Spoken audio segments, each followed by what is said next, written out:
Hello and welcome back to the Keep Right On podcast, a Birmingham City podcast brought to you by us here at Birmingham Live. I'm Alex Dicken and I'm joined by my co-host and colleague Brian Dick, fresh from the heroic defeat to Newcastle in the FA Cup at the weekend, where Blues more than matched the Premier League side for well over an hour.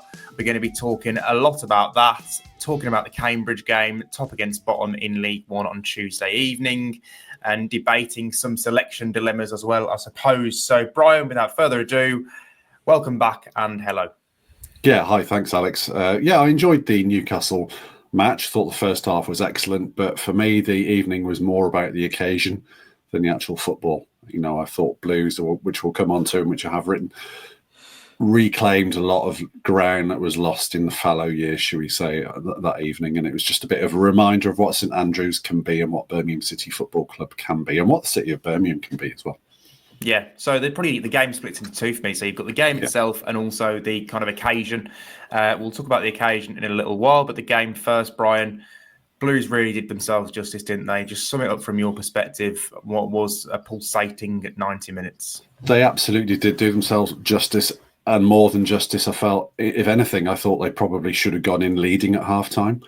I think they were the better team in the first half. I haven't checked this because, you know, another classic example of good preparation. But it felt like their XG from that first half would have been higher than maybe in any other game this season. You maybe can disprove that, but it just felt like they had a lot of good chances.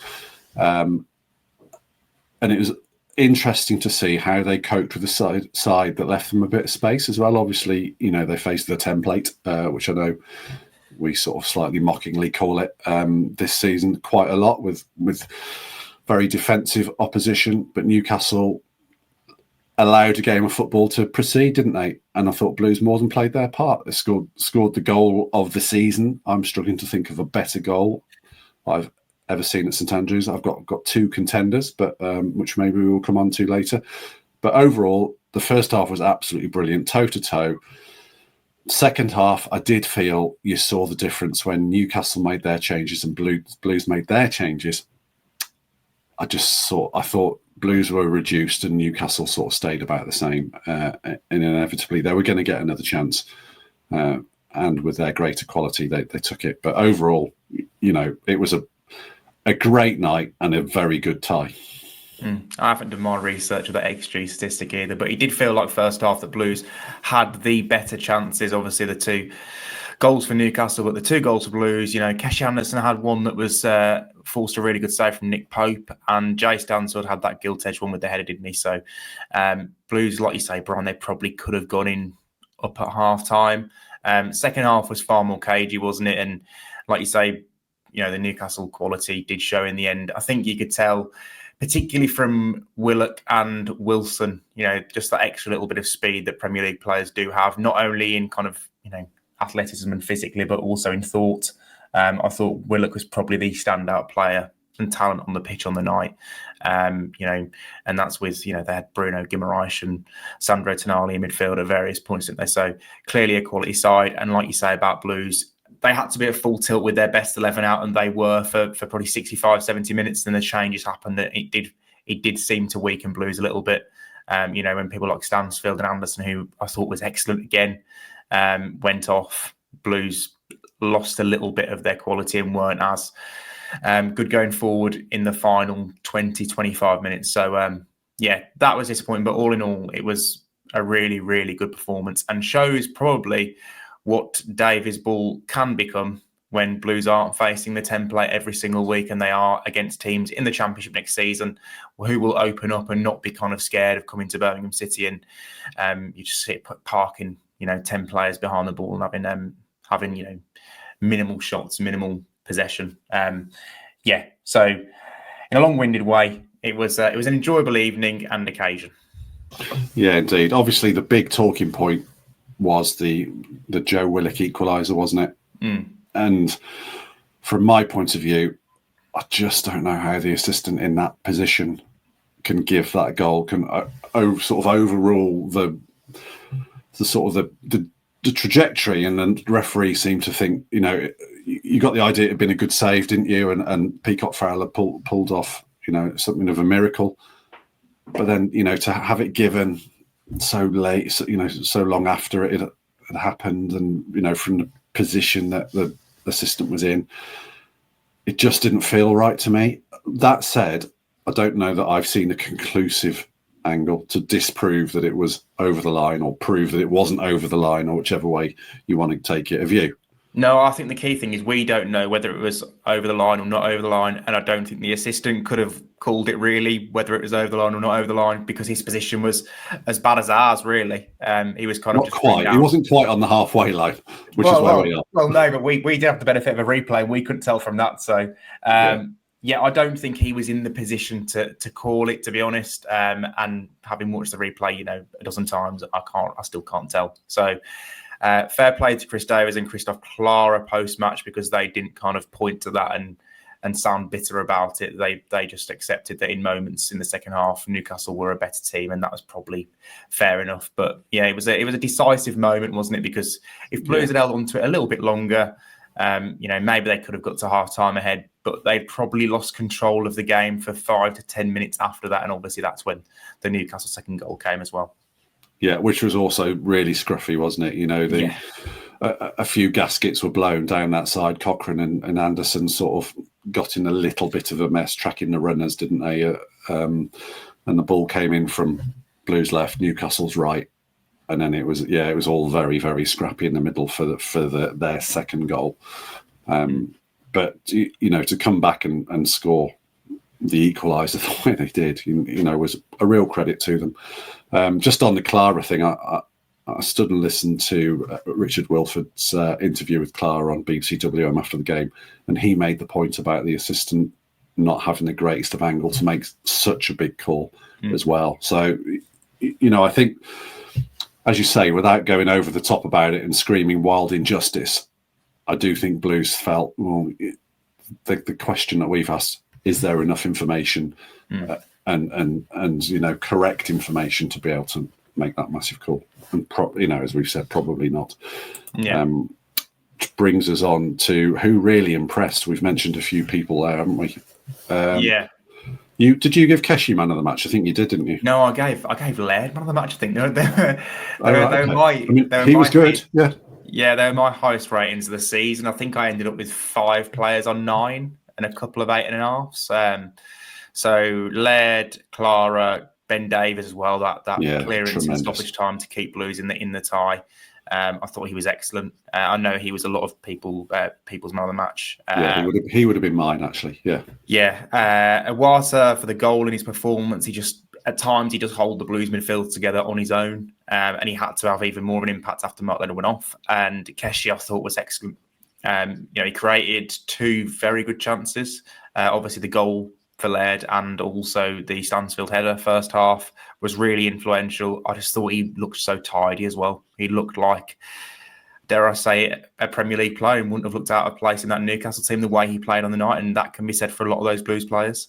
He absolutely did. And what I think probably his best contribution was the cross for the Stansfield header, because he went outside his man and crossed a great cross with his left foot.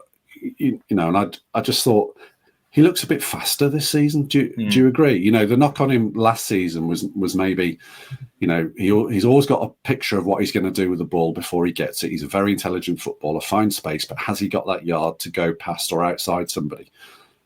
And against Newcastle, the answer to that was yes. Yeah, I think we've seen the benefit this season of Keshi Anderson not getting loads of injuries and different muscular injuries this season. I think he looked like he was getting to that level 10 games into last season, and then he pulled his hamstring, didn't he? He was out for 3 months. Yeah. And hamstring injuries do slow players down, even the fast ones. So it's taken him a while to kind of get back to that level. But I do think he looks a yard sharper, like you said, Brian. He seems to be getting better and better. And having been a player through his entire Blues career who, isn't a big name, isn't as attractive as some of the names they brought in during the summer window. But he's been absolutely essential this season, and probably I put him in top 3 contenders for player of the season so far, and definitely most improved player from last season. Yeah, you like the phrase undroppable, don't you? And I think Keshi has probably graduated to that status, hasn't he? 100%. He's probably one of 5 or 6, I think now. We've got to this stage of the season. I think we know a large chunk of Chris Davies' best 11, and Keshi Anderson is 100% in it. Yeah, Ethan Laird, I can understand why you gave him man of the match, because of all Blues players, I think if you'd have sort of picked them up and swapped their shirts and dropped them in the Newcastle first team, in the Newcastle side, you could probably have said, yeah, he looks like a Premier League player or a Premier League athlete. 100% a Premier League athlete. I think Laird's been outstanding since the first day of this year, hasn't he, against Wigan? What was that? That was the 4th day this year against Wigan. Yeah, he's been really good. Got goal contributions, assists, and a couple of goals recently. Took his goal quite well. And like you say, Brian, in terms of athleticism, there's probably no one in the Blue squad, definitely no one in the Blue squad, and probably in League One that can match up to him. He is, we said at the start of last season when he was really impressing, that he's a potential Championship Team of the Year right back. I still probably stand by that. I think when Blues get in there, if he can maintain this level of consistency, he's going to be an excellent asset.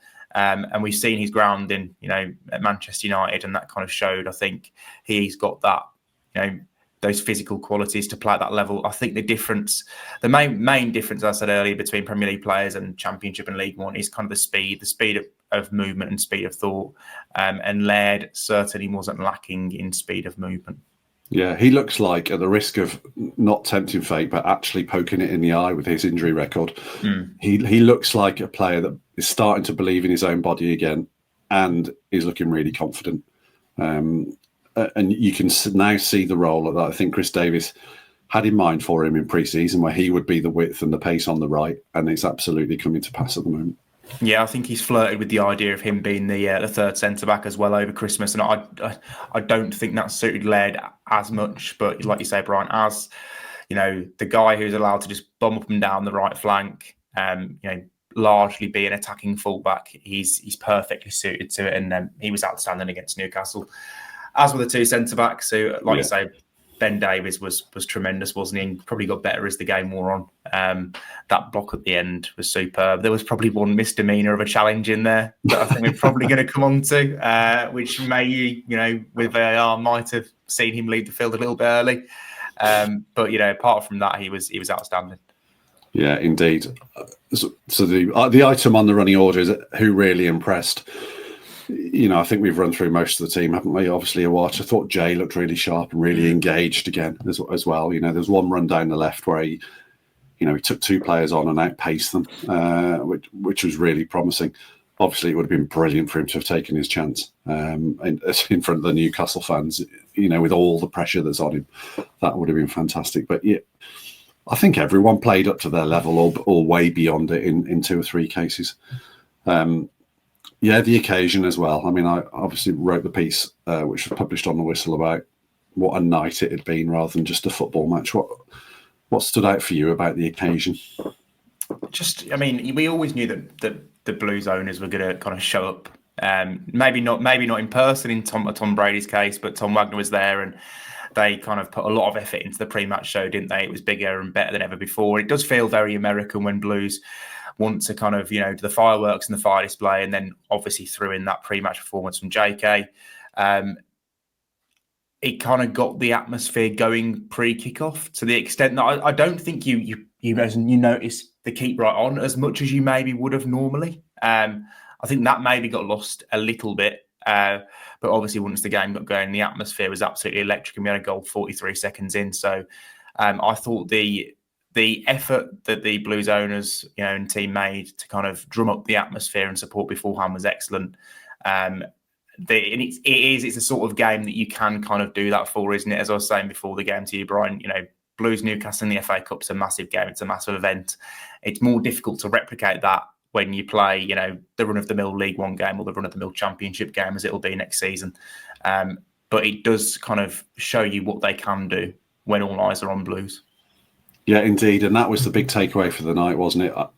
I would imagine, or it feels like, that sometimes, we're screaming into the dark a little bit, and nobody actually is noticed in the wider footballing population. Nobody's really noticed what's happened to Blues, particularly now they are down in League One, where there is very little stage lighting. It just felt like Blues were back in the public consciousness again. Garry Lineker and Alan Shearer with the down there in the makeshift studio just below the scoreboard. Kelly Summers, flying around in the press room beforehand. The commentary that's and the punditry that's gone on since that game. The Blues until Plymouth knocked them off the back page, sort of thing. Blues were the name on everyone's lips, weren't they? And just nice to be part of that profile, have that profile again. And it did feel like the Steve Bruce Premiership years a little bit to me. It was dark, it was intimidating, it was exciting, it was a crackle with the atmosphere.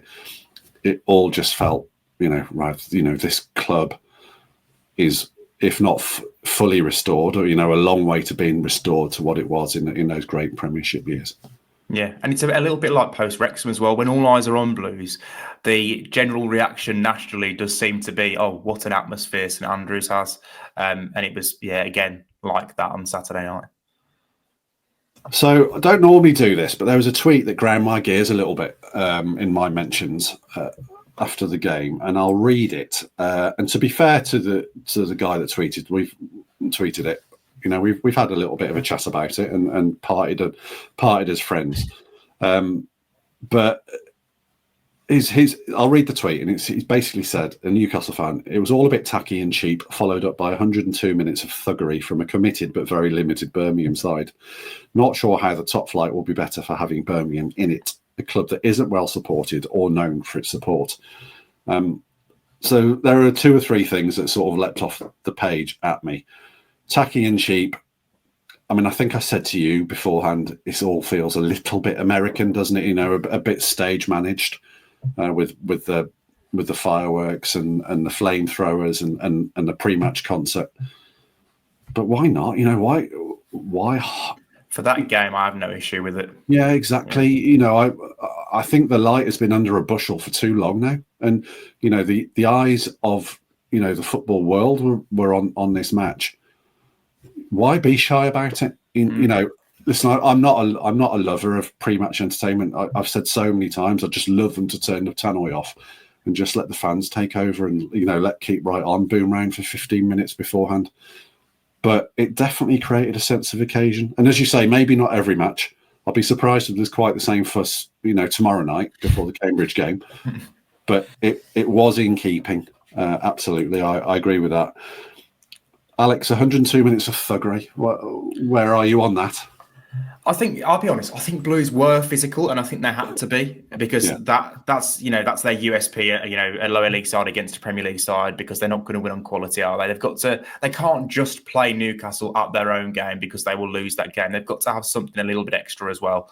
And yet there were a few challenges that I suppose they will say fell into that category. The Davies one, Clara kind of just bumping Willock out of play when he had no intention of playing the ball. That was just more a professional foul, to be honest. I wouldn't say thuggery. I don't think there are any awful challenges apart from the Davies one, which we alluded to earlier. I think a lot of it was just professional fouls and intelligent fouls. Blues also played good football on the night. We've kind of praised this being, what Davies ball can look like. I think Blues played some of their best football of the season because they were allowed to play a lot of the time by Newcastle, because, so often we watch games at Andrews where there are, 10 players behind the ball, as we said earlier, and it's very difficult to break through those lines, whereas Newcastle opened up and played Blues at their own game, and it was a really entertaining game. I think we should all kind of, both Blues and Newcastle fans, be celebrating what was probably one of the most entertaining games of football the FA Cup has had in a good while. Yeah, indeed. I think, thuggery is probably for the benefit of social media. It was physical, and I absolutely don't mind a physical football match. I think there's been a movement towards that this season, hasn't there? There are more bodies on bodies this season than there have been over the last 2 or 3 seasons. And Blues have certainly been on the receiving end. I had a bit of a moan about the way Wrexham dealt with Blues in the first half at the racecourse ground a few weeks ago. Blues have taken plenty, and they've given out a little bit. And for me, Luddite that I am, that is what football is about. Football is a physical contact sport. And the Davis one, the Ben Davis, when he went through the back of the forward, I thought that was, as you say, VAR would not look on that kindly. But the rest of it was, I felt it was in context, and the referee certainly wasn't losing his mind at Blues' physicality, was he? You know, probably we could fill a whole section with the way the game was refereed. I know Blues had their gripes as well, didn't they, with some of the officiating, but it just felt like in context of a physical, hard-fought, intense FA Cup fourth round match.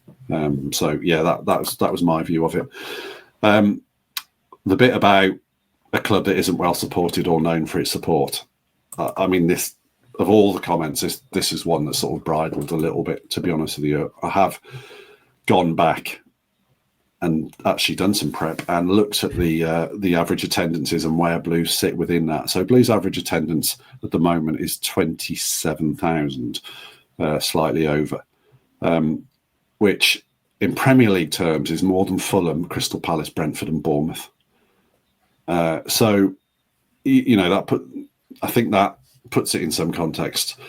Admittedly, there are 4 Championship teams who currently have a bigger average attendance than Blues: Sheffield United, Derby, Leeds, and Sunderland. Obviously, you know, Leeds and Sunderland have much bigger stadiums. Sheffield United are just above Blues. Derby are about 29,000. All of which, you've got the 16 Premier League teams that Blues are behind, and you've got the 4 Championship teams that I've just mentioned. Places Blues 21st in the attendance rate standings so far this season. The key difference, Brian, though, is that Blues are selling out every week, aren't they? And that if there was a bigger stadium and less segregation with away fans that take up seats, Blues probably might creep into that top 20. And when there is a bigger stadium, they no doubt will, because, you know, the sales we've seen this season suggest that it's only going to go up. You know, the interest in this club's only going to get higher, hopefully. And, you know, when Blues are in the Championship and you know, hopefully the Premier League, then attendances will naturally be higher. So I don't see why Blues now couldn't get like 35, 40,000 attendances. There's clearly demand for it there because they're selling out in double quick time every single week.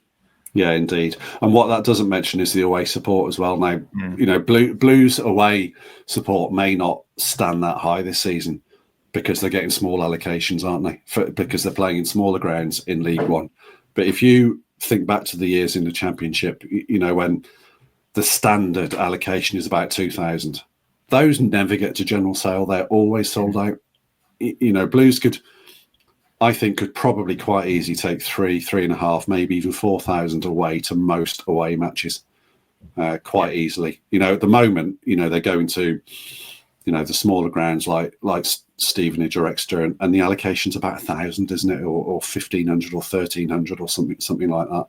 So there's the home support, which is one thing, but you know, the away support, to my mind, compares with anybody's pretty much. I was going to say, I feel like every away allocation has been a sellout this season. I'd be surprised if there's been one that hasn't. You know, when you think of as well Barnsley and Wigan, you know, allocations that do allow you to kind of show your supporter power. Blues have had 4,000 at Wigan and 5,000 at Barnsley. So I think that speaks volumes, like you say, Brian. Yeah, indeed. Anyway, that's probably over much time devoted to a single tweet, but just a few points that I thought were worth addressing. Alex, just before we come on to the Cambridge game, there's obviously rumblings that John Eustace might be leaving Blackburn and going to Derby. Do you have any thoughts about that? It's quite interesting. I think it's been fairly apparent since Eustace went to Blackburn that he's been, you know, linked with a number of jobs. A lot of them have been in this region. When you think of Stoke, West Bromwich Albion, and now Derby County, obviously still Birmingham based. Derby's only an hour away, so it'd be a nice commute for him rather than Blackburn Rovers. And also, Blackburn don't seem to be the most ambitious club from what I've read in terms of, you know, they're in a very good position in the Championship, but they haven't massively strengthened the January window. The owners aren't putting a great deal of money in, so there's probably nothing kind of keeping Eustace there other than his commitments to the players that he signed, one of whom is Dion Sanderson. So that would be a bit awkward if he then, you know, jumps ship now, you know, a month into Sanderson's loan spell there. But, you know, on the face of it, it's a manager going from 6th in the Championship to the team in 22nd and battling relegation. But I suppose Eustace would say that maybe Derby is a better project than Blackburn in its current form. If Derby are promising him funds to develop their squad, so yeah, I think it's a fairly sideways move, isn't it? But Eustace, maybe close to home, has been a firefighter successfully in the Championship twice before with Blues and then Blackburn last season, and probably a manager who, with given a bit of time and investment, can do quite well, as we saw at Blues with a talented but imperfect group of players. He managed to get them to 6th before getting sacked, and he's done a very similar job with Blackburn, albeit after 31 games, they're in 6th.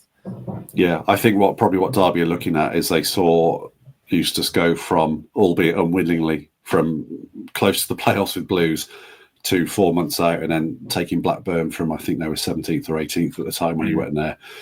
And to be fair, he only kept them up on the last day and sent Blues down, as we know. But this season, once he's had a pre-season, they've been at the right end of the table. I think they've got 45 points already.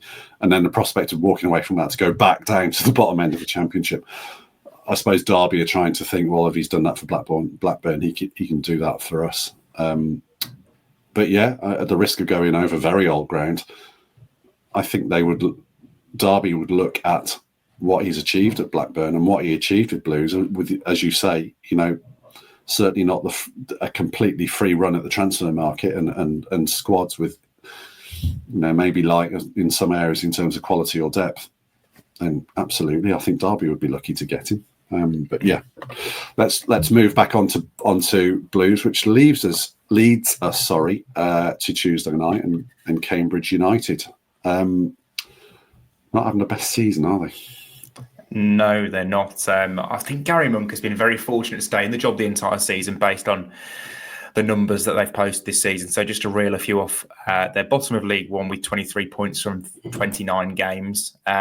In that clutch of teams with Crawley, Shrewsbury, Burton Albion, although Burton have really put up recently. 51 goals conceded, which is the 3rd worst in League One. However, no team has underperformed XG, expected goals, like Cambridge this season. According to their XG, they should have scored 9 more goals in the league. So maybe that suggests that performances haven't quite been as bad as results have been. And that might be why they've stuck with Garry Monk to this point. Garry Monk isn't the only Blues connection, is he? Either just run through that. Michael Morrison is there, isn't he, as the captain? Obviously, yes. well known to Blues fans, but even he's not. It doesn't end there, does it? No, Gary Garner's there as well. Obviously, joined them from Blues in the summer, but he hasn't made an appearance yet to make his debut. They've got Manny Longello, who's played, I think, just under 20 games for them. He hasn't played a great deal recently. Obviously, he won't be eligible anyway, and. They've also got ex-Blues loanee Taylor Richards, which is an interesting one. Blues fans, I think, saw him 6 times during a loan spell from Brighton. He infamously rolled his ankle in the medical. And when he was signing on loan from Brighton in, I think it was a January transfer window a couple of Januaries ago. And he rolled his ankle and took him months to come back and play. And I think he had one bright appearance off the bench maybe, but it was pretty underwhelming thereafter. And did you say Manny Longello as well? Yes, he's been on loan there this season, hasn't he? So yeah, indeed. Does it feel like the definition of banana skin? I think it's always the case of after the massive game, there's potential for it to be flat, isn't there? I suppose when you've had that kind of atmosphere against Newcastle on Saturday. Blues are just going to have to make sure they're at it. I wouldn't be surprised if Chris Davies makes a good number of changes. He's obviously got a big squad, players who haven't played a lot of football who can come back in. You're looking at the likes of Christian Bielik, which there's an issue in midfield to come to actually, which I'm sure we'll get on to. Lee Myung-jae, who hasn't made his debut yet. Obviously, Grant Hanley's there in reserve. Ryan Allsop will surely come back into the 11. So you'd like to think there'll be enough kind of changes and players looking to prove themselves and keep themselves in the team to put in a good performance and make sure Blues can get over the line. Because let's face it, first against 24th, they should be able to get the job done even with changes. Yeah, there's no should in the world of Birmingham City, and for seasons they've struggled against teams that have been weighed out. Seemingly lost in the relegation zone, certainly in the Championship. They're absolutely going to have to be self-starters here, aren't they? Because I'm not sure that all the sort of the pre-match paraphernalia and the motivation of the BBC cameras. Clearly, that's not going to be there. They are going to have to start assertively and on the front foot. So, be an interesting exercise in motivation, not just for Chris Davis, but for obviously the Blues players are responsible for motivating themselves as well, aren't they? So just run through the midfield situation. You mentioned the fact that the squad is big. Not looking massive in midfield, central midfield at the moment, is it? Yeah, people have pointed out to me that they've got loads of players who can play midfield, but of actual midfielders that Chris Davis will count, Tomoki Iwata, Sung Ho Peck, Mark Leonard, and Taylor Gardner-Hickman, there's a very good chance there's only going to be Tomoki Iwata fit for this game. Obviously, Mark Leonard went off with an absolutely horrible gash just below his knee. Hopefully, it's just a gash. We'll surely get an update after the Cambridge game. Peck's obviously been struggling with an injury for almost a month now. Chris Davis kind of given it he'll be a few weeks, he'll be 1 or 2 weeks, and we're still not quite at the stage where he's coming back. And Taylor Gardner-Hickman has picked up an issue as well, so he's going to be missing for this game too. So Iwata, Bielik's an option. My suspicion is that Dowell will be favourite, Kieran Dowell, because he played in that position against Stevenage and did quite well alongside Iwata. It's an interesting shape Blues had that night in possession because it became almost like a 3-3-4 with the two wide players either side of a strike force of Lucas Djukovic and Alfie May, and then you had Luke Harris, who was started on the left, tucked inside into midfield, and it became like two number 8s, Harris and Dowell either side of Mark Leonard that night. So I don't know what Chris Davis has got up his sleeve, but Dowell can definitely play there. Can play anywhere at the moment, the way he's playing, to be fair. But Bielik's your other option. Harris is an option. Willemsen again an outside option, but I wouldn't expect it to be Harris or Willemsen. I think it's Dowell or Bielik. You definitely want Dowell's creativity on the pitch. I think if we're expecting quite a massed defence, then the shape and variety and vision of his passes that Dowell's got, I think it makes him such an important player when he didn't necessarily feel like that when he first came into the squad or when he was first brought on loan from Rangers. But I think we've seen enough in a very short time to think that, he's not a League One player, is he? It's ridiculous that a man of his ability is playing in League One at the moment. Dowell, you definitely get him into the side. And as you say, I don't suppose the 4-2, the two sort of pivots, Dowell won't be playing as a pivot at all, will he? Even if he is notionally supposed to be alongside Iwata out of possession, in possession, he won't be very far from the penalty area, will he? Oh, well, exactly. And I think this season, one of the noticeable things about Blues, how kind of, how Davies has moved the midfielders around. Iwata's been very much an anchor man, and he will sit in midfield, but a lot of the time he's there on his own, especially when Blues are on the ball. We've seen Peck play left wing, right wing at various times in possession.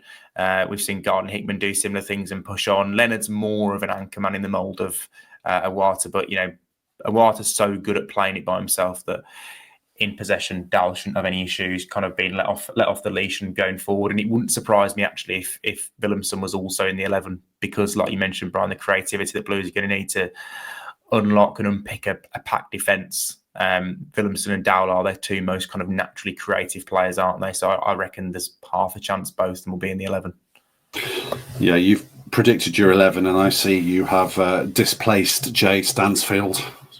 Go through 11 and go through your 11 and justify yourself. It's difficult because you're always trying to balance yourself with. We know the system that Chris Davis likes to play, and you're just trying to balance it on both sides. So obviously got Allsop in goal. I've put Bielik at right back with Clara, Davies, and Lee.